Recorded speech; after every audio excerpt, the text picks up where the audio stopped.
오늘 우리에게 주신 하나님 말씀 열왕기상 11장입니다.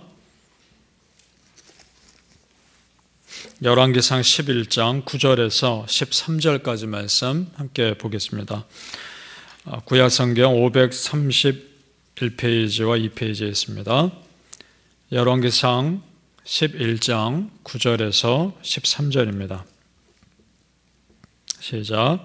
솔로몬이 마음을 돌려 이스라엘의 하나님 여호와를 떠남으로 여호와께서 그에게 진노하시니라. 여호와께서 일찍이 두 번이나 그에게 나타나시고 이 일에 대하여 명령하사 다른 신을 따르지 말라 하셨으나 그가 여호와의 명령을 지키지 않았으므로 여호와께서 솔로몬에게 말씀하시되 네게 이러한 일이 있었고 또 네가 내 언약과 내가 명령한 법도를 지키지 아니하였으니 내가 반드시 이 나라를 네게서 빼앗아 네 신하에게 주리라. 그러나 네 아버지 다윗을 위하여 네 세대에는 이 일을 행하지 아니하고 네 아들의 손에서 빼앗으려니와 오직 내가 이 나라를 다 빼앗지 아니하고 내 종 다윗과 내가 택한 예루살렘을 위하여 한 지파를 네 아들에게 주리라 하셨더라. 아멘. 오늘도 예비하신 은혜가 우리 성도님들과 함께 하시기를 예수님 이름으로 축복합니다. 아멘. 자, 오늘 말씀은 솔로몬 왕의 범죄와 하나님의 심판에 대한 기록입니다. 솔로몬 왕이 많은 이방 여인들을 사랑했다고 오늘 말씀을 기록하고 있는데요. 3절에 보니까 1000명의 부인들이 솔로몬의 마음을 돌이켜서 하나님으로부터 멀어지게 했다라고 기록하고 있습니다. 자, 무엇이 문제일까요? 이 1000명의 이방 여인들이 가지고 함께 들어온 이방 우상이 문제였던 겁니다. 그래서 솔로몬이 그 마음을 하나님으로부터 돌이켜지게 된 거죠. 여러분 2절을 한번 보시기 바랍니다. 2절 우리 같이 한번 읽어볼까요? 시작. 여호와께서 일찍이 이 여러 백성에 대하여 이스라엘 자손에게 말씀하시기를 너희는 그들과 서로 통화하지 말며 그들과 너희와 서로 통혼하게 하지 말라.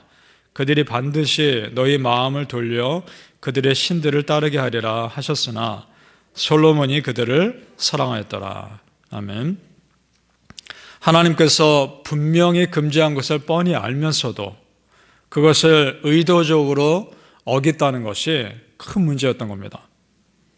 자, 여러분, 우리가 지금까지 솔로몬 어떻게 보았습니까? 지혜롭고 순수한 영혼 아니었습니까? 그런 사람이 어떻게 이렇게 바뀔 수 있을까요? 참 지혜로웠던 사람 아닙니까? 그래서 여러분, 이런 겁니다. 지혜도 하나님 안에 있을 때 의미 있는 것입니다. 하나님을 떠난 지혜는 세상 욕심에 지배당하는 것입니다. 지난 시간에 신명기에 기록된 이스라엘 왕들에게 금하신 내용 중에 이런 내용이 있습니다.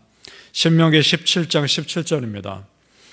그에게 아내를 많이 두어 그의 마음이 미혹되게 하지 말 것이며. 그러니까 하나님은 이미 오래전부터 경고를 하고 계셨던 겁니다. 결국 하나님은 당신의 사명 감당할 수 없는 솔로몬에게서 촛대를 옮기려 하십니다. 그런데 다윗에게 약속한 것이 있기 때문에 그에 대해서는 바로 옮기지 않고 그 아들 대해서 옮기려 하신다는 겁니다. 자, 우리 12절과 13절을 보겠습니다. 제가 읽겠습니다. 그러나 네 아버지 다윗을 위하여 네 세대에는 이 일을 행하지 아니하고 네 아들의 손에서 빼앗으려니와 오직 내가 이 나라를 다 빼앗지 아니하고 내 종 다윗과 내가 택한 예루살렘을 위하여 한 지파를 네 아들에게 주리라. 아멘. 자, 여러분 생각해 보시죠. 우리가 알듯이 다윗도 죄를 범했습니다. 그리고 지금 솔로몬도 죄를 범하고 있는 겁니다. 자, 그런데 하나님께서 보시는 것은 정말 무엇이냐? 그럼에도 회개하고 돌이켜 하나님을 향한 믿음 끝까지 지키는 것, 그거 보시는 겁니다. 하나님 앞에 완전한 사람 아무도 없습니다. 다 부족하고 다 넘어질 수 있습니다. 그러나 우리가 그럼에도 다시 일어나 믿음을 지키는 것, 그것이 중요한 것입니다. 여러분, 넘어지셨다면 다시 일어나시기 바랍니다. 죄 지었다면 회개하시고 다시 하나님께 돌이키시기 바랍니다. 하나님을 향한 최종 평가가 중요한 것입니다. 하나님께서 다윗을 최종적으로 평가할 때 뭐라 평가했는지 한번 보시죠. 34절을 보시기 바랍니다. 오늘 본문 34절 11장 봅니다. 그러나 내가 택한 내 종 다윗이 내 명령과 내 법도를 지켰으므로. 거기까지 봅니다. 이것이 다윗을 향한 하나님의 최종 평가입니다. 하나님 보시기에 다윗은 그래도 명령과 법도를 지켰다는 겁니다. 여러분 바라기에 우리가 정말 마지막 하나님 앞에 섰을 때 하나님께서 나에게 이렇게 말씀하시기를, 네가 그래도 내 명령과 내 법도를 지켰구나. 착하고 충성된 종아. 이런 말씀 드릴 수 있기를 축복합니다. 내가 다른 사람을 평가하는 기준과 하나님께서 나를 평가하는 기준, 다른 사람을 평가하는 기준이 참 다릅니다. 우리는 누구도 하나님 앞에서 완전할 수가 없습니다. 하나님 그래도 다시 붙잡는 자를 회복시켜 주시는 분인 줄 믿습니다. 솔로몬의 당대에 그 나라를 빼앗지 않겠다고 하시는 것이 또 무슨 의미겠습니까? 그에게 아직도 기회를 주시는 겁니다. 그리고 솔로몬은 말년에 또 다시 깨닫게 되죠. 돌아옵니다. 신약 성경에 탕자의 비유가 나옵니다. 어떤 아들이 아버지 유산을 미리 받아서 허랑방탕하게 쓴 어리석은 아들의 얘기죠. 그 아들이 다 탕진하고 아버지 품에 돌아갑니다. 그때 아버지가 어떻게 반응하나요? 다 묻지 않고 그저 안아주고 울면서 신발 신겨주시고 옷 입혀주고 다시 손가락 가락지 끼워주고 아들로서 위치를 회복시켜 주십니다. 그 아들에게는 그런 아버지가 있었다는 것이 은혜입니다. 우리도 마찬가지입니다. 우리가 회개하고 돌이키면 그저 다 품어주시고 다시 회복시켜 주시는 우리 아버지 하나님이 계시는 것이 우리에게 은혜인 줄로 믿습니다.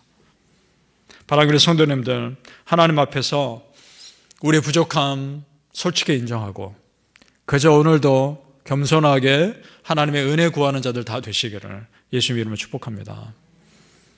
자, 그렇다면 하나님은 이 솔로몬의 죄를 어떻게 다루실까요? 하나님께서 다윗에게 예언하신 솔로몬에 대한 예언에 다 나옵니다. 사무엘하 7장 14절에 솔로몬에 대해서 하나님께서 말씀하시면서 이렇게 말씀하십니다. 나는 그에게 아버지가 되고 그는 내게 아들이 되리니 그가 만일 죄를 범하면 내가 사람의 매와 인생의 책찍으로 징계하려니와. 이렇게 말씀하십니다. 사람 매를 드시고 인생의 책찍으로 징계하겠다.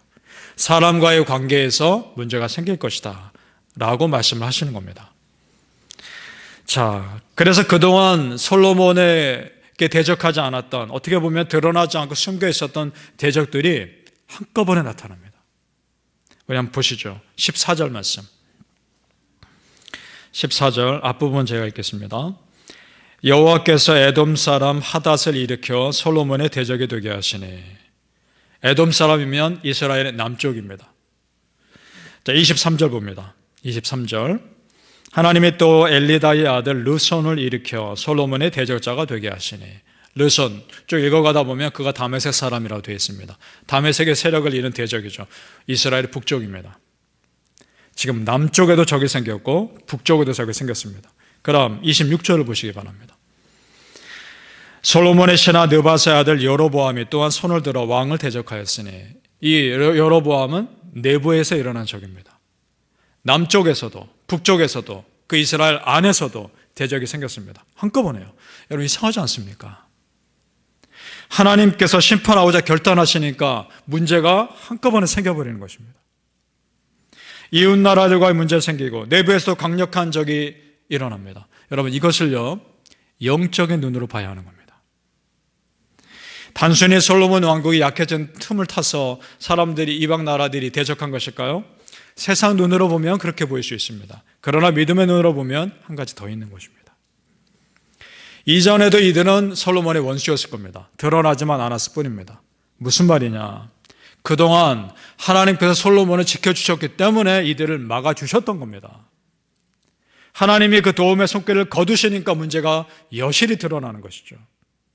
하나님께서 우리에게 도움의 손길을 거두시면 세상 공격 앞에 우리는 당할 수밖에 없는 것입니다. 솔로몬이 그렇게 정성 들였던 애굽과의 관계에서도 문제가 생깁니다. 자, 보시죠. 19절 봅니다. 하닷이 바로의 눈앞에 크게 은총을 얻었으므로. 하닷이 누굽니까? 좀 전에 에돔 사람 그 대적 일으킨 그 사람 아닙니까? 40절 봅니다. 이러므로 솔로몬이 여로보암을 죽이려 하매, 그 다음 뒷부분 가서 솔로몬이 죽기까지 애굽에 있으니라. 누가요? 여로보암이. 그러니까 지금 보십시오. 솔로몬이 애굽에 참 정성 들였는데 그 애굽 왕이 솔로몬을 대적하는 사람을 호의를 베풀고 숨겨주고 있는 거 아닙니까? 그러니까 여러분, 인간적인 생각으로 맺었던 모든 관계는 결국 문제가 생기는 겁니다. 하나님이 나를 지켜주시는 것이지 사람이 나를 지켜주는 것이 아닌 것입니다. 믿습니까? 그동안 하나님께서 솔로몬 원수들을 맡고 계셨다가 은혜를 거두시니까 한 번의 문제가 드러났다. 이것이 무슨 의미일까? 문제의 핵심을 밖에서 찾을 것이 아니라는 겁니다. 문제의 핵심은 하나님과의 관계에서 찾아야 한다는 것입니다. 그러니까 지금